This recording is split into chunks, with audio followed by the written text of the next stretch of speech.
Bhagavate Vasudevaya. Om Namo Bhagavate Vasudevaya. Om Namo Bhagavate Vasudevaya.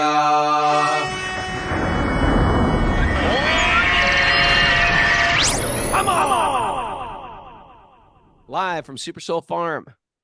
This is Wisdom of the Sages, a daily spiritual podcast that makes ancient wisdom relevant today. I'm your host, Raghunath, with co-host and senior educator at the Bhakti Center in New York City, Kastuba Das. Welcome to the show. This is episode 1352. Is that correct? Or 1351? 1351. No. How many days off am I? 1353, I think. Okay. Well, welcome to the show. We got a lot of episodes under our belt. I'm back. I'm back at the farm. It's good to be back. Did like 40 hours of travel from Sarajevo to a bed and breakfast at 4 a.m. to the one Milan airport to another Milan airport and back on that flight to New York City, and then picked up by Ghana Sham in the truck and drove back in traffic.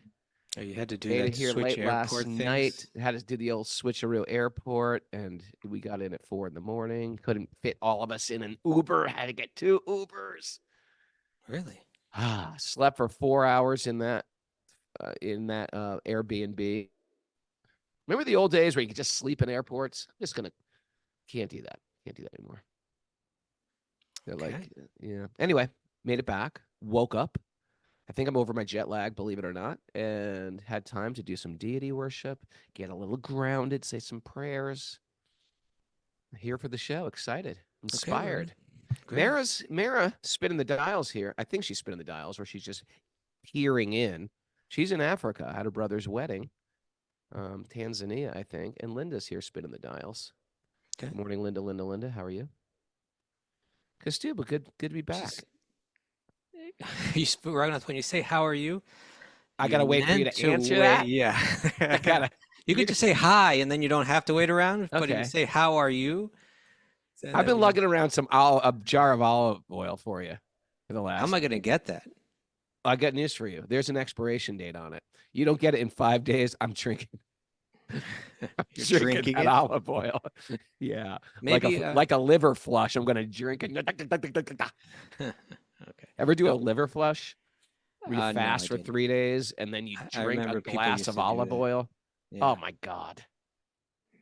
Okay, now let's go back to Linda. You asked how she's doing. Hey, Linda, how are you? I'm great, thank you. How are you, There we Prabhu? go.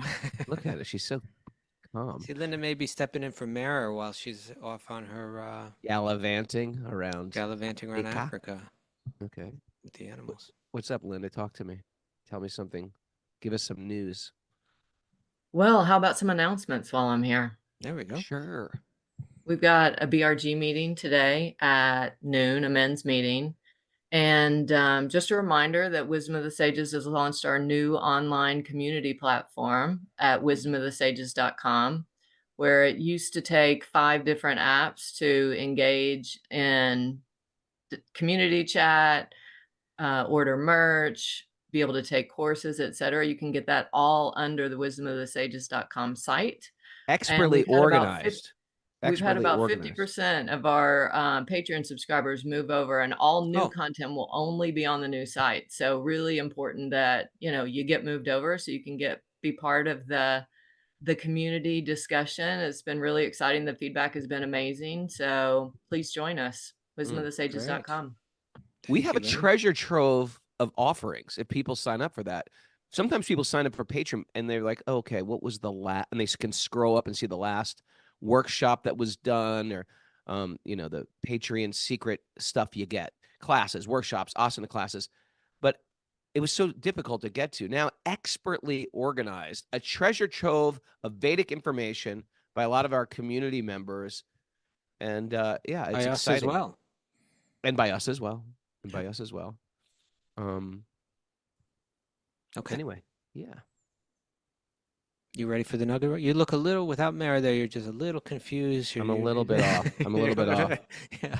Let's go to the next stage now. Why don't we go Okay. to the Well, nugget? I want to thank everyone for reaching out who wanted to share my book. My book, Punk to Monk. People are buying cases of books from me now. I'm getting DMs all the time. That's If you have a great. yoga studio, if you have a community, direct message me or email Mara, and we can get a wholesale price out. If you want to give them those Christmas gifts, you want to distribute them to your yoga studio. If you feel like, hey, this will be a good message for my community to encourage people on their bhakti path, you can write to me, and I can go right to the publisher, and they can give you a wholesale price, which is great. Okay, Raghunath, we made an effort to narrow down the announcements, right? Yeah, But that's a you're new one. just That's a kind new of one. I had to put that one in. but no, but the idea is we do like Had to maybe get that one in a the on the Okay. roster. All right. All right, you ready for a nugget? I'm ready, my friend. Who's the Give me nugget something. from? This is from. Can you do it? I'm a little behind today. Okay, Raghunath, you're disorganized without Mara. You need. Well, I did just wake up, do puja, and plug in all the computer stuff. You know what that is like? It's like setting up an office, A very difficult thing to do. and it just takes a little time. Okay. Okay, this nugget today, I think it's a beautiful nugget, Raghunath. And it's coming from, let's see. It's an Australian Aboriginal proverb. All right? You ready? Okay, yeah, I'm trying to think. Like, is it like all of them said that, or was there one wise Aboriginal who I'm said it? sure it wasn't all of Does them saying it in everybody, unison. every Aboriginal person say this thing? Why Or do you is there one like Benjamin Franklin of the Aborigines in Australia? It's something that they hand down in their tradition. Obviously, it originated with one person, and then it gets passed around and popularized. Okay, let's hear Are it. you ready? Yeah. Now, hear me out. Hear out the Australian Aboriginal people. They say that we are all visitors to this time and this place. We are just passing through. Our purpose here is to observe, to learn, to grow, to love, and then we return home. I love it, but I'm thinking now. I Well, love it, hold but it. I'm What do you mean, well. No, but? no. I think that's very important. I think that's a great. It's a great phrase, but why do we only take the things that are positive, uplifting, spiritual things from their culture? Like, why don't we quote? If there's a lot of Americans we want to quote, we quote, Benjamin Franklin or Thomas Jefferson or Paine. Why don't they quote like, the Charles Mansons and crazy people of this world? They're people too. Why don't we quote them? Why are we always quoting? Don't you think there was any crazy people that were Aboriginals? I think you're just being silly, Raghunath. I want to hear what you think about this. Well, I'm just saying we tend to filter out. Of course we filter out. What kind of stupid thing are you saying? Of course we filter it out. Come on, man, get with it. I am with it. What I think he said, I think that's a great thing. I think that it lines up exactly with what we say, and it's as if he's reading the same books we are, and probably takes a lot of people who reflect on life Yeah. to get those type of realizations. People who see the world in such a bigger picture than their own life as like the beginning, middle, and end of things, who can zoom out and see that, oh, wow, I'm actually so tiny, even in compared to this chestnut tree, which has lived for many human generations, and that we're all just visitors here doing some time trying to grow. I get that. It's beautiful. It's yeah, I assume they weren't reading the same books that we were reading, or if they could even, I don't know if they could even read, or if they could read any language that our texts have been written in. But I think you're right. It's like thoughtful people can somehow access the truth, right? It's like when one is very sincere and really wants to understand, God is there in the heart of every living being and can reveal those same kind of truths. And this is just like a nice, neat little summary of it. It starts at the beginning and then it builds right up to the highest principle. First of all, that we're visitors to this time and this place, right? There's time and there's space. And we all find ourselves at a particular time at a particular place, certain circumstances that we find ourselves in life, and the thought that this is a key. This is like the kind of stuff that, even though like our society is supposed to be so advanced, that this fundamental stuff we don't even consider, right? Like, what is life all about? What are we doing here in the world? And here's the thought: we're passing through this, but there's a purpose that every living being is meant to go through, right? That particularly when you hit the human form, you've got the ability to do this. That to observe, right? Observe your circumstances, observe the people around you, observe nature, observe your own body and mind, and learn. There's going to be lessons. There's going to be patterns. There's going to be information that can be drawn from. There's going to be all kind of wisdom traditions that you'll have access to. Through the lenses of those, you can observe this world and try to understand it more deeply. Try to see what you're meant to learn, and through that you're meant to grow. You're meant to grow. Here means understand things more deeply, and therefore your character begins to be molded by that deeper understanding. You let go of your lower nature, you enhance and bring out your higher nature. And where does that all lead? Ultimately leads to love. And when you learn what love really is, and when you make yourself capable by letting go of so much of your own selfishness and ignorance, when you really become capable of loving, then you return home, then you're ready. Then you've achieved the purpose of it all. That's what Bhagavatam is presenting to us. That's what Bhagavad Gita is presenting. That's what all great wisdom cultures understand. Love is the highest principle. I wonder what Australian Aboriginals thought the goal was. Like, what was their idea? I wonder. Well, according to this, it sounds like to come to that place where you're able to love and then you return home. That's the goal. Yeah, I've never studied their teaching so much, outside of a few quotes. All right. Well, there's a one for you. And what if we kept this kind of attitude at our forefront, right? Kept this kind of understanding that, what am I meant to learn? How am I meant to grow? Am I becoming more capable of loving? That's what I'm meant to do here. That's what I'm meant to do. Rather, we think like, where am I going to find my pleasures? How will I squeeze out some pleasure out of this? We live in this world with a few questions on repeat, on auto repeat through our head. Some of it's like, where am I going to eat? Where am I going to meet? Where am I going to make some money? But if these are the big, how can I love better? How can I be more truer? What does honesty mean? How can I relate to people better? How can I learn from that? What is the lesson here? Right? We might want to tweak our questions in our mind, right? Yeah. Like, notice our questions, what we're questioning on a regular basis, and tweak those a little bit. And if we tweak them, we become a whole nother person. That's right. Our advancement is preceded by the right kind of questions, right? And so, what kind of questions are we asking? Are we asking questions that just have to do with how we derive pleasure through our senses, which are, like you're saying, how do I make more money? How do I mate on a higher level? How do I, enjoy food on a higher level? How do I enjoy comfort on a higher level?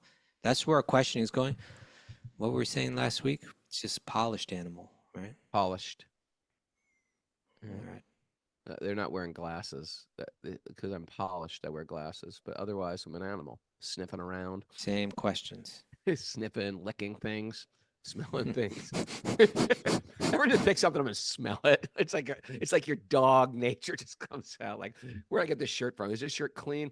Just take a sniff. The animal. Hey, man, I forgot to tell you, because I haven't talked to you in a few days.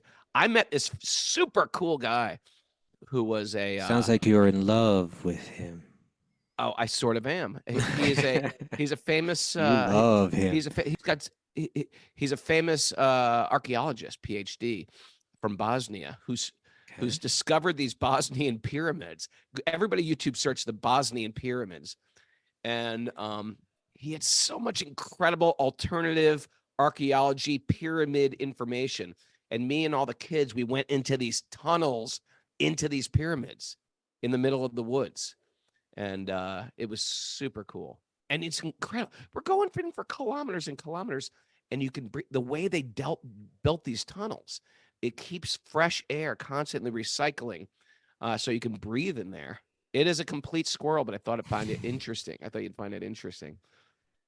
Very interesting, Raghunath. Did you know that pyramids weren't for tombs? That was a complete speculation. Pyramids do The so many Egyptian different. pyramids? All pyramids. There's pyramids all over the world. The In Egyptian South pyramids weren't tombs? No, the tombs were somewhere else. Why would they build this giant megalithic marvel for some body?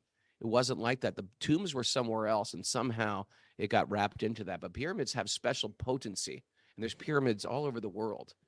King Massive Tut amounts. wasn't in a pyramid? No, that was disinformation. Look at Achuta's. Lisha's going, no, he knows. He's in the club. I can let Okay. you in the club. Go stupid. I don't, it's okay. I think you I'm want to fine. be in that club. You don't want to. Yes. I'm all right. Come on. Danielle's giving me alien. Look at the emojis people are sending me. I can't tell it there. Yes. Everyone on this message board understands the power of pyramids. Anyway, I want everyone to just YouTube search Bosnian pyramids. We were in those tunnels, and I met the guy, and we had a bromance. All right. Okay. Narayanam namaskrityanam chaivanrotamam devim saraswatim vyasam tatojayam mudirayat. Before we started the Srimad Bhagavatam, which is our means of conquest? One should offer respectful obeisances to the Supreme Lord Narayan, unto Narayan Rishi, the supremest human being, unto Mother Saraswati, the goddess of learning, and to Srila Vyasadeva, the author.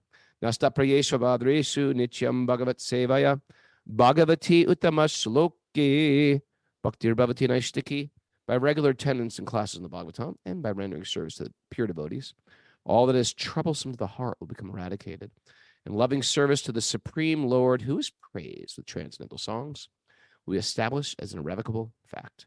Om Gyana Tamarandasya Gyananjana Shalakaya Chaksurun Midatam Yena Tasmai Shri Gurave Namaha. I was born in the darkness of ignorance. My teachers are opening my eyes with the torchlight of knowledge. I offer my obeisances at their lotus feet. I don't know where we are. Can someone tell me? We are at Srimad Look at that. Bhagavatam, chapter 7, Canto 11, verse 15.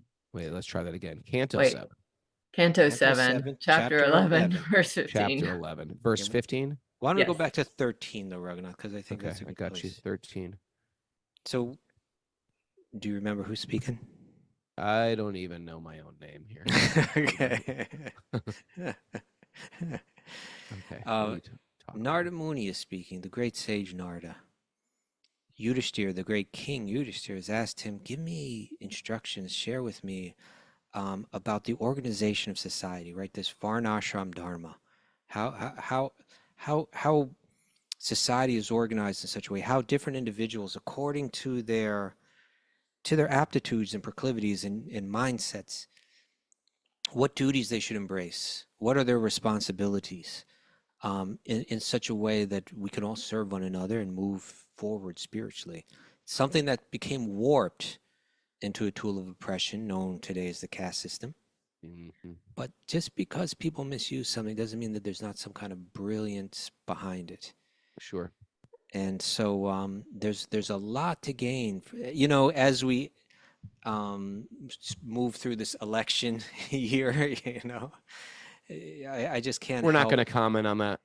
Let's Well, just not even go there. My only comment is that just imagine if, as a society, we weren't all like biting each other's backs, that we just had a bit more calm amongst us, and we could try to come to a point where we had some shared values, right? What's important to us as a people, And this culture, they had that idea, we through our philosophy, we've asked a lot of questions, and in general, we share the idea that there must be a creator behind this, brilliant design of this universe. That as the Aboriginals were tapping into, that we're meant to learn lessons in this world, and ultimately we're meant to develop a selflessness that's necessary for love, which is our highest principle.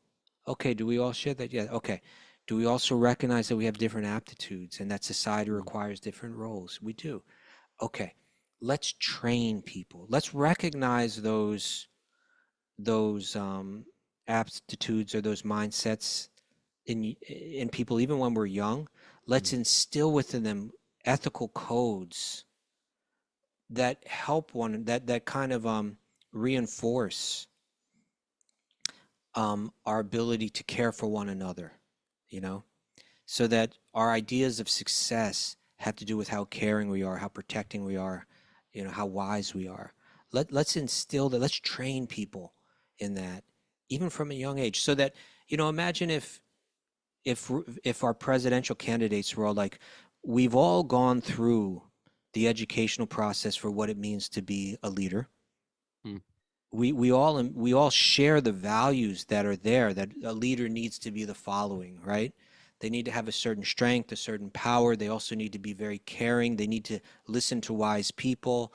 They need to be willing to sacrifice for the good of the people and make that their highest principle, et cetera, et cetera. They need, you know, and they said when they were giving their speeches and so on, they were saying, you know, I'm dedicated to upholding these higher principles, right? Rather than just like trying to tear each other down in the most infantile ways, you know. You're a jerk. No, you're a jerk. No, you're a jerk. No, you're a jerk. You're the biggest liar. You're the You're the biggest biggest jerk. liar. You're the biggest jerk ever. No, you're the biggest jerk of all time. I've got 25 people here online. You can Google it that say you're the biggest jerk. That was so good. I was like, this is like junior. It's not junior. This was like elementary. Did you watch the school. debate or something? Of course I did. Oh, I didn't at all. Oh, hey, here's a simplest one about the caste system and like where things went wrong. And just one tiny element. If you want to declare war on another country, you and your children have to fight in that war. Yeah. Boom. That's it. That would solve so many problems. If you want to be the warrior, if you want to be the leader of the world or of your nation, of your country, of your kingdom, you're the first on the battlefield. That's How many wars would stop right there? It would certainly give people pause, wouldn't it? Yeah. Whereas we live in a society where business, right? The free market is like our big principle, and we want business to be able to flourish because we think that through, you know, acquiring wealth we'll achieve happiness. And what happens is big businesses, particularly, what do they call it? The military industrial complex. Yep. Yeah, you know, it's like they're all making money. They're all making money from war. They're making money from war. Said this. And they invest 40 years ago. And they invest in the campaigns of both sides. Of both sides. That's an interesting thing. Military industrial complex makes money either way, no matter who wins or loses. Yeah. So this was when we think of this Varnashram, just think of it as like college, right? That like there would be professors in the different fields of leadership. Yeah. And that were based on these ancient wisdom texts, right? Yeah. And that society had these shared values, and your character would ideally be molded through that, you know, so that if you're a big business person, you instilled deep within you was an ethic, you know, that my responsibility, you know, I've got this ability to make money, but my responsibility and what I'm respected for in society is how well I care for my employees and for the rest of society by giving charity, you know, rather than what we have now, which is like, I'm respected just for making tons of money and being obnoxious. Sure. You know? Okay. Yeah. So what Narda is outlining is within the society, there are three different types of leaders. There's the business leaders, which today we call the, what do we call it? Like the job producers or something like that, job creators, right? People that own businesses. Sure.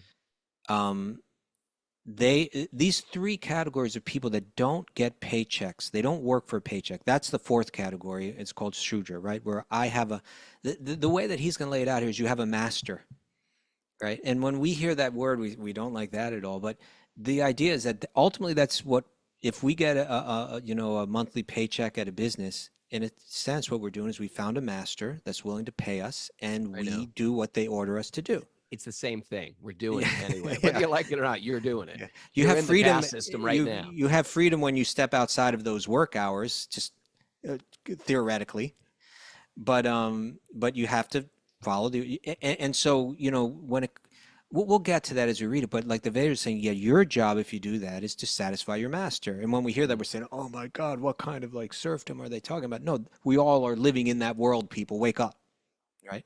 Yeah. But if you're not a person that gets a paycheck, if you're a person that goes out like on your, on your own, then you can be a business leader, which means you create your own business. You could be a political leader, which means you can tax the people, or you could be a spiritual leader that has this incredibly simple life and they live off the charity or the donations of the people who appreciate their gifts. Hmm. So that's what's being laid out here. And why don't we start with text 13? Sure.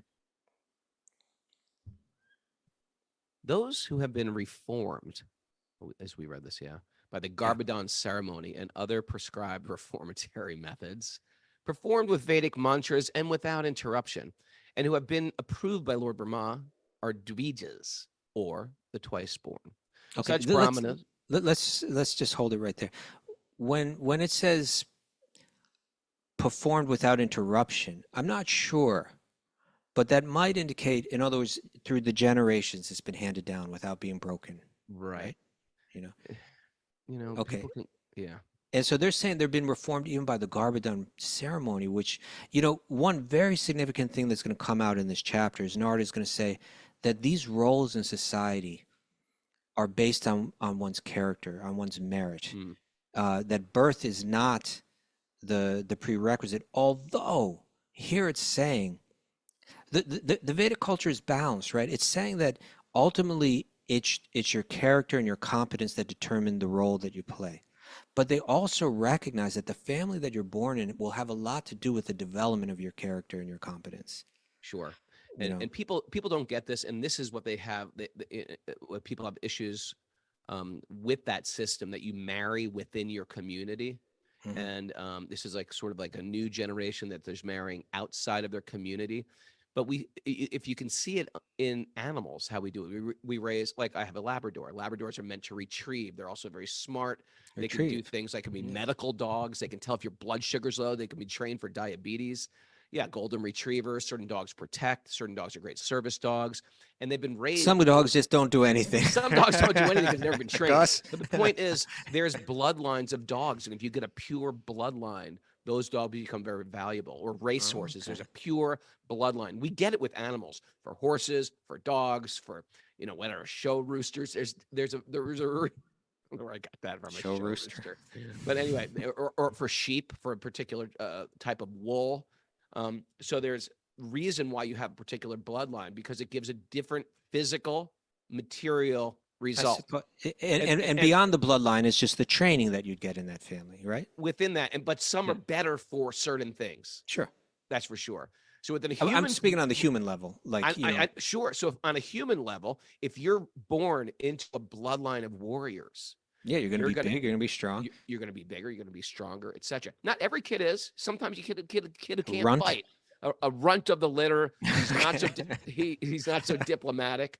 But you'll read again and again about marrying in. Don't marry outside of your caste. And after a while, we start. Well, this is part of that. Horrible. I think also has to do with the harmony in the couple, because if you marry someone that's just from a drastically different culture than you, it's going to be challenging. And the more that you're similar, generally, right? generally is challenging.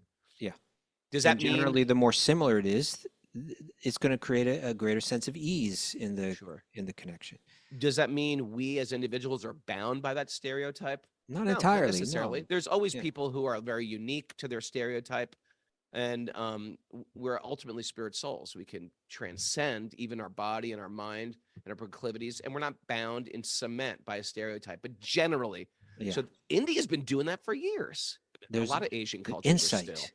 Yeah. And so it can come off almost like a little racist, like they're saying, don't, I hear not just in India, but a lot of Asian cultures are still really into marrying within communities. Mm-hmm. And there's a thoughtful reason behind it. It's not just right, because we've elevated the idea of freedom as being the highest principle. Not everybody has done that, right? It's like we just say freedom to find your pleasure out in life. And so we put that as the highest thing, and then that becomes informed by movies and television and blah blah blah. Sure. And we have, an incredibly high divorce rate, and we have a lot of troubles And keeping our families together. and also our concept of freedom oftentimes is based on carnal desires, not Carnal on some desires. higher intelligence. That's That's right. why the idea of parents saying, you know what, marry within this family, and that's why the parents in all those cultures would arrange the marriages, because they're older, they're less driven by their hopefully less driven by their carnal Passions. pleasures, and Yeah. say, you know what, this will be a better match for you. We're going to marry into this family, and that's going to enhance. And families, you understood, you're not marrying an individual. Like in our culture, you marry an individual, you isolate yourself from your family. Back then, you're marrying into families. So, if if you and me were married, say, let's just imagine that for a second. Like, I have a relationship with your parents and your sister and and vice Create versa. dynasties. We create dynasties. Okay. Raghunath wants to arrange. It's Arranged Marriage Tuesday here, so may as well go with it. And I've arranged my marriage with Kastuba. Okay. Mara. All right, let's continue. Okay, so we So only now read we half talked this about verse. the Brahmins, and Kostuba was making this point, like, it's not just uninterrupted in this, like, I'm like a devotee this whole lifetime, for lifetimes. And you meet people it's as if they've been practicing Brahminical life for lifetimes. Yeah, and when it says they're twice born, essentially what that means is they've graduated from the college and they've taken on the new life. It's like they've got the training, therefore they're called Dwijas, or twice born. They've entered into another arena of life, another Sure. stage of life where they've achieved education. Sure. And cultures around the world have that. Jews have that, right? Always. Christians say we're born again. Yeah, the rites of passage in life, but this was very specific training for leadership. Yeah. Okay. Such brahmanas, kshatriyas, and vaishyavas. Those are the spiritual leaders, political leaders, or rulers, and business leaders. Yeah. Purified by their family traditions. Okay, so they're doing all the rites, that a family would do to cultivate this character, right? My God. It's like, how do we even relate? A lot of us can't even relate to like a family tradition. Like family traditions in America are like, well, we have a pig roast on 4th of July. It's like, that's the best we got for family traditions. And by their behavior, big one, should worship the Lord, study the Vedas, and give charity. Ooh. Okay. All three categories of leaders need to do this. This is what they're passing down to their children. Yes. This is their real inheritance. They need to be charitable. They need to be spiritual. They need to study these sacred texts. Because that's where the ethics are coming from. That's where the values are coming from. Okay. What's going to happen to this world?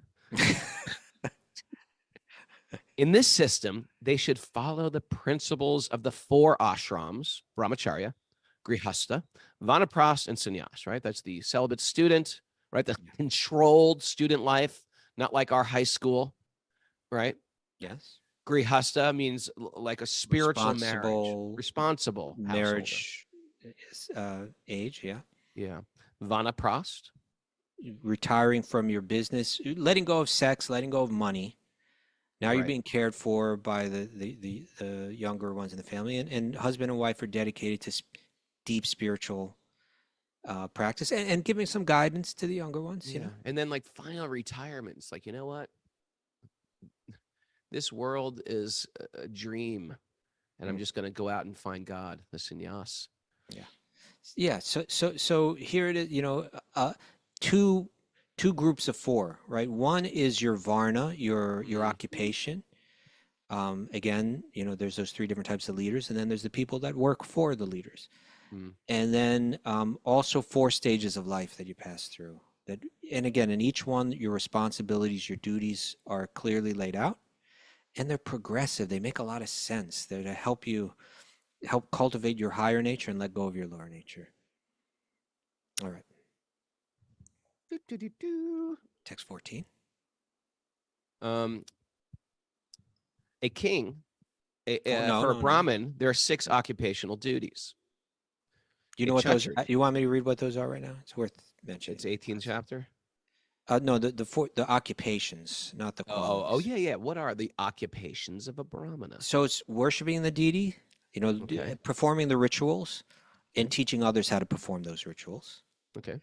studying the Vedic literature, Okay. and teaching the Vedic literature to others, Okay. Got those. That's easy.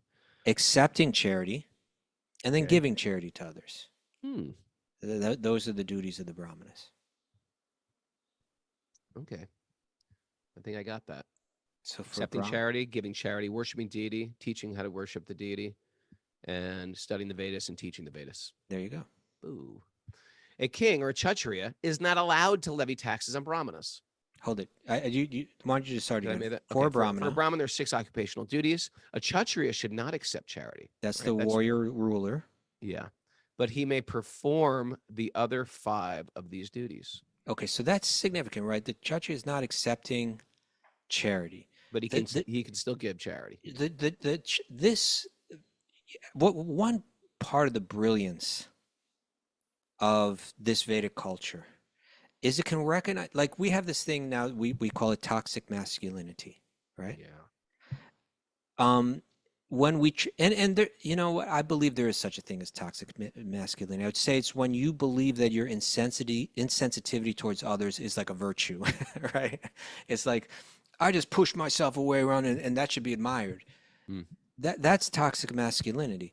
But masculinity itself isn't the problem. It's only when it becomes toxic. We try to counter it by just rooting out all the masculinity out of a man. Sure. There should be no masculinity. Yeah, there should be no masculinity. Right. Like the whole idea of yin yang, that's throw it all out. Every Throw it wisdom all culture out. that Cultures all over the world yeah. who said there's a balance between yin and yang and no.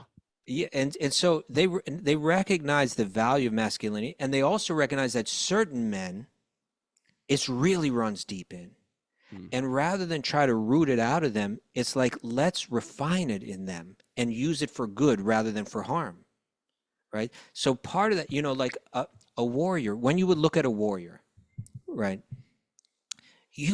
It's like now a warrior becomes like a professional athlete or something, right? It's like, because Like it has a lot of that challenge and the physical battle that like is deep in their bones, Sometimes, say a big brawny guy or even girl can be like filled with rage.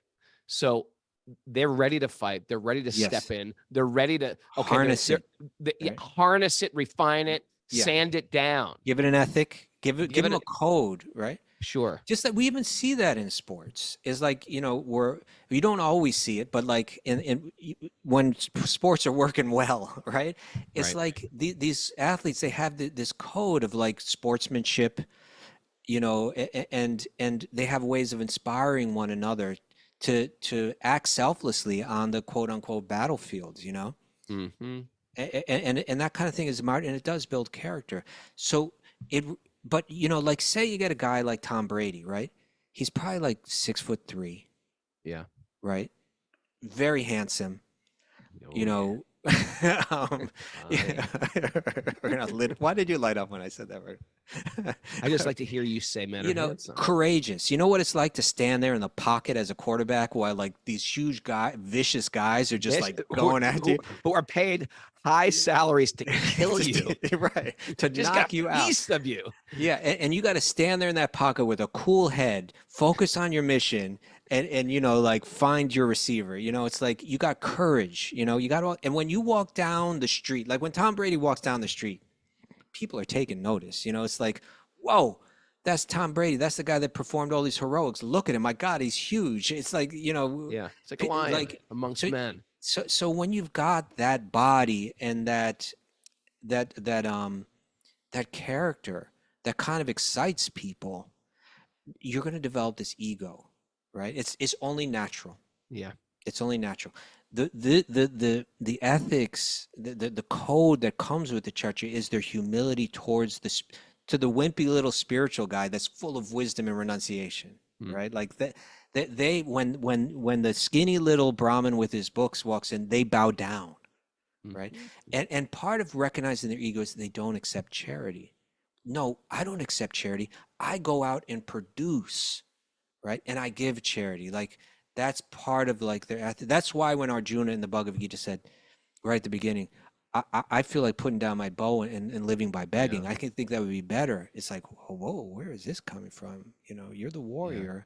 You're the one that's meant to give charity, not accept charity. I got a question for you, sir. Yeah. Throwing this up there. So, here I am. And here we all are.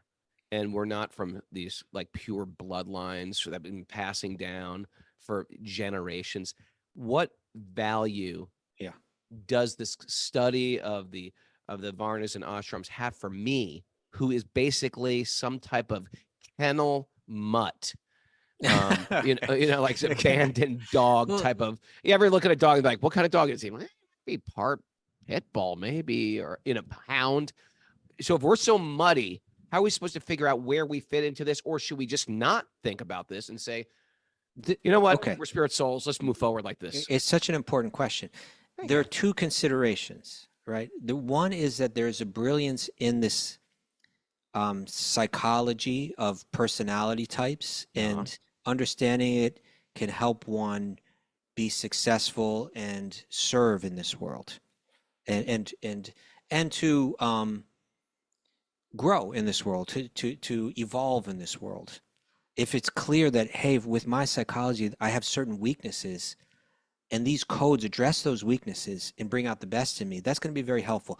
But what you're saying is so true, that we don't live in a world that even recognizes this stuff. So maybe imposing it too much is just working too hard. And maybe what we're doing then is, as you've shared with us, Raghunath, is majoring in minor things. Because parallel to this, what the Bhagavatam is going to illustrate so well is that even at the end of the Bhagavad Gita, Krishna spends the Bhagavad Gita telling Arjuna, recognize your nature. You are a warrior by nature. Follow that, but do it with knowledge and detachment and ultimately devotion, right? Then at the very end of the Bhagavad Gita, Krishna more or less says, you know what? All the duties that we're talking about, all the dharmas that we're talking about, the dharma of being a warrior and all that, abandon it all and just surrender unto me. Right, and I'll protect you from I'll protect you from your lower nature. I'll protect you from any reactions to your lower nature. So the highest principle is always that Krishna factor, that all of these ethics and codes are meant to bring one to give your life entirely to God with love. And the world is complicated, and if you're having trouble doing that, then just do that. Right. If this is serving that, then embrace it. And if it's too complicated, then let it go and just make sure you give your life wholeheartedly to God. It's nice to have that as our dropped pin, as our guiding message. Like keeping that main thing of Krishna Bhakti. Is this helping my Krishna Bhakti? I'm a spirit soul. Am I forgetting that now as I get distracted from this other role that I play in this world? Because when Arjuna was put under these very difficult circumstances, he began to think of these duties in terms of his own material happiness. He was saying, it seems to me like if I fight this battle, I won't be happy if I win, and I won't be happy if I lose. And Krishna's saying, what's going to make you happy externally, materially, is not at all the consideration, right? We do our duty, whether it's going to be pleasant or unpleasant, with the conviction that by always serving, even under difficult circumstances, we evolve, and make that evolution your goal rather than finding happiness through the externals. Sometimes we evolve more. Oftentimes we evolve more in those difficult situations. Maybe always.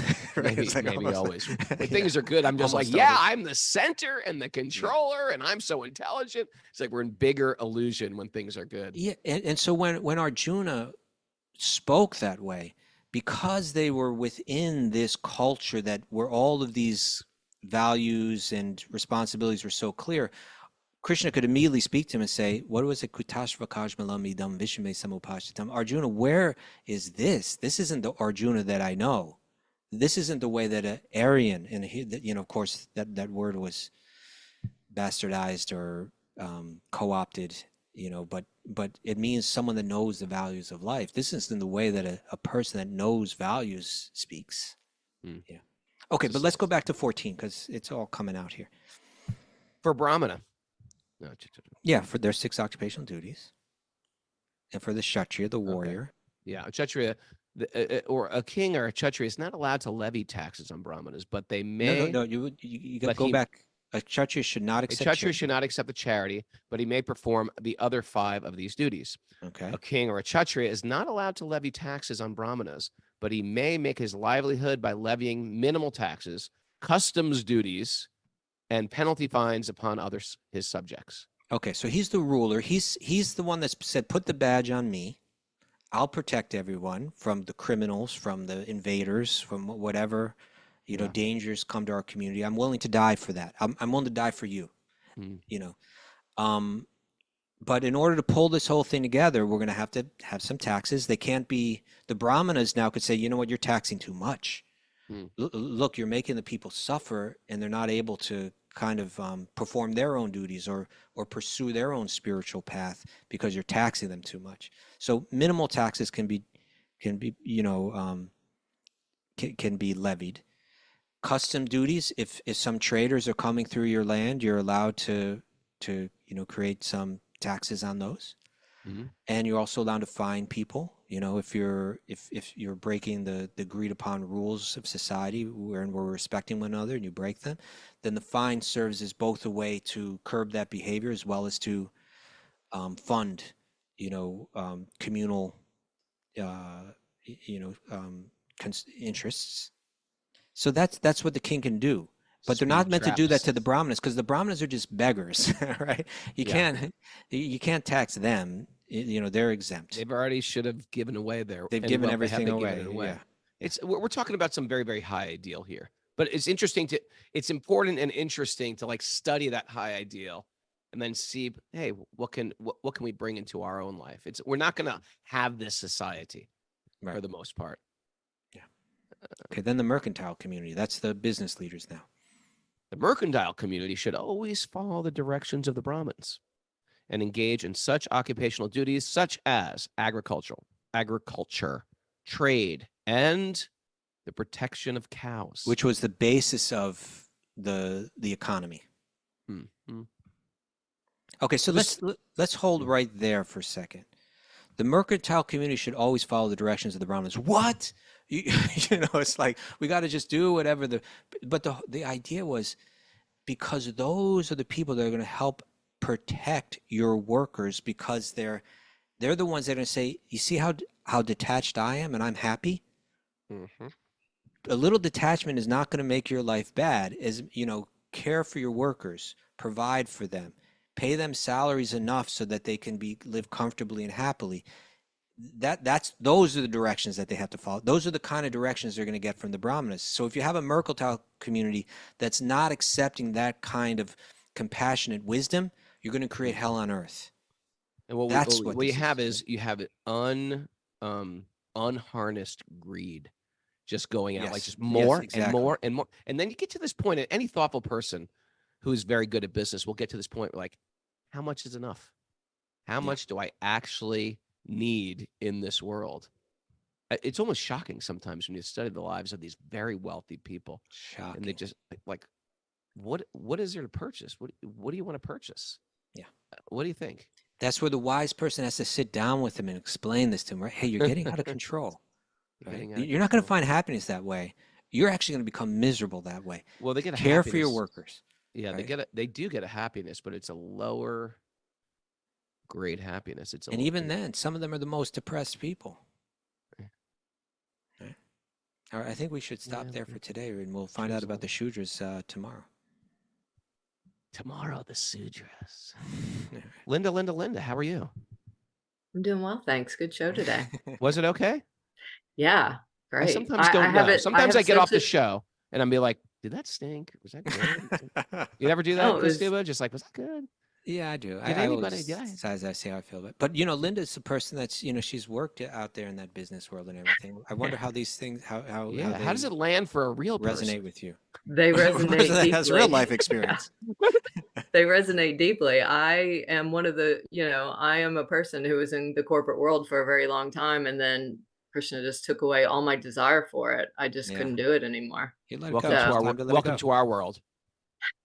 But did you see positive and negative patterns that we're discussing play out? Oh yeah. definitely. Both. Like In- what? I mean, once I found Wisdom of the Sages, they became even more clear, which made it even harder for me to say. So, Right. Right, because you probably internally feel like, oh, this person is envious. This person is intensely competitive.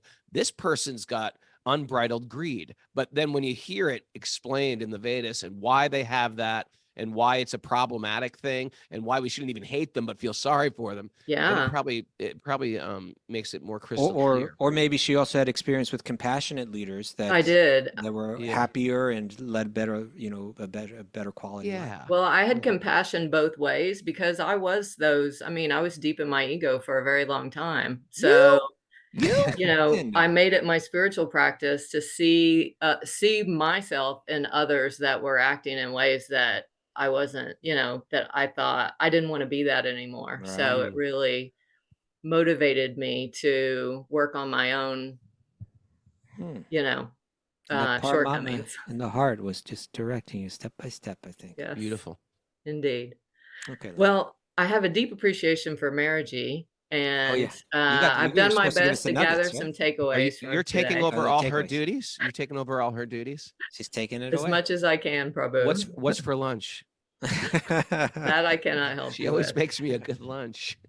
That I cannot help you with. Okay, I do have a few takeaways. Shall we Let's try? hear. Please. Yeah, please. Okay. You know about the and one at the end, right? Yes, I do, and I Okay. have Okay, to. you've got this down. Okay, you Linda, know what? let's The do only thing this. is, I have to tee up the music. Hold on. Okay, TQ. Okay. So, oh boy, this is going to be hard because I cannot multitask. No, you go ahead and take care of the music. We're here for you, Linda. Okay, thank you. I appreciate your patience. You're fine. Okay, now I'm ready. Great. So, tweak your questions and become a whole other person. Oh, tweaking your Yeah, questions, right? new Because the questions, quality new- of your questions is going to determine the quality of your life. Yeah. Oh, When that might be even better That's the encapsulated, takeaway right Kastuba. I said the first one, but I'm going to give that one to you. All right. 1 point, Kastuba. How about that? It's not a It's not a competition, but it competition. totally is. It totally is. Okay, When go you on. become capable of loving, you return home. That goes to neither of us. That goes to the Aboriginals. Okay, I'll take Harness that. masculinity for good and not for harm. I think that was me, Raghunath. I'm 2-0. But wait a second. I said rage. Did I say something good about rage? Refine rage. Okay. Okay, go on. All ethics and codes are meant to bring you to God with full devotion. That That's what wasn't they're me. for. That wasn't me. Evolution is 3-0. greater than achievement. Did I That's say fine, me anything too. on this podcast? That's Anything 4-0. that stuck? I think you said this one. Study the high ideal and then figure out how to apply it in your own life. Okay. I don't think I said that. And But thank you. Maybe if you get the and, that's If I extra get the points. and, that's like a 5-pointer. everyone needs a mirror. Hey, there you go, Raghunath. Did I You say get that? I did that. Thanks for joining, everyone. Oh, everybody's thinking, how can I? Hey, we how need can a I little sell more- 10 Punk to Monk books? That's what everybody's thinking right now, and I can help you. You can figure it out. You got people in your family. You got loved ones. You got one-stop shopping Christmas. You just DM me, and I'll get you a box at wholesale price, and get the word out there. Yeah, a little more If you volume think there, it's good. Linda. A little more volume on that music. No, lower so I can talk more. Anyway, thanks for joining us, everybody. Remember the new platform, wisdomofthesages.com. It's real, it's organized, it's done by people who have much more intelligence than me and Kastuba, and they're doing a great job, and I want to thank everybody. Nityananda Chandra, who's listening, had a big part to do with it. Thanks, Linda, for subbing for Mara today. Couldn't do it without you today. And thanks for everybody joining us up and supporting us. If you'd like to support us, go to wisdomofthesages.com. It's community supported. Join our supported members program. If you're on Patreon, jump over that fence. Whatever you're giving, thank you very much for it. It makes this boat float. And if you really want to give more, just double it.